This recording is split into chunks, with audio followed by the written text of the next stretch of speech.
pemirsa, saat ini saya tepat berada di depan ruang isolasi bagi para orang yang dalam pantauan atau ODP di salah satu puskesmas Bandar Sakti di Kota Losmawe. Hari ini saya tepatnya di fasilitas ruang isolasi namanya.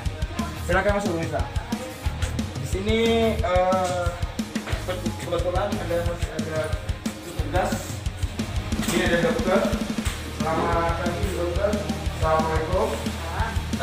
Gimana? Bagaimana ibu kabarnya sehat? Ya, sampai dengan ini ibu berapa kondisi yang sudah kita cek?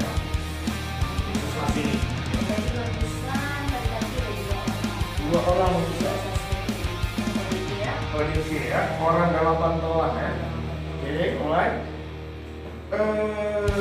Jika kita jumlah total, ini kan mereka kan yang datang hanya mau berobat, ternyata di apa namanya? Di mana namanya? Susunya. Iya, di TR ya. Di TR ya. Iya, oke, di TR ternyata dia punya tidak ini Mas Mali dulu. Dan ada faktor resikonya, dia baru keluar dari luar kota. Masuk di rumah sakit. Dengan ibu sama dokter apa? Dokter Silvi mengatakan begitu. Nah, ada nggak pesan ibu dokter Silvi kepada warga di Kota Losmawe terkait dengan pandemi COVID-19?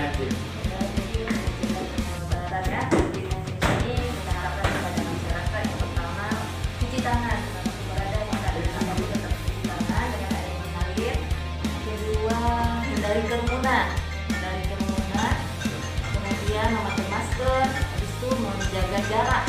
Social distancing itu menjaga jarak antar sesama minimal kurang 1 meter. Kemudian Tetap di rumah. Tetap di rumah. Stay at home kan? Stay at home untuk mencegah penyebaran ke orang lain ya. Oke. Terima kasih ya dokter ya. Pemirsa sampai demikian aja dulu. Nanti kita jumpa di next step. Bye bye. Oke, Bu.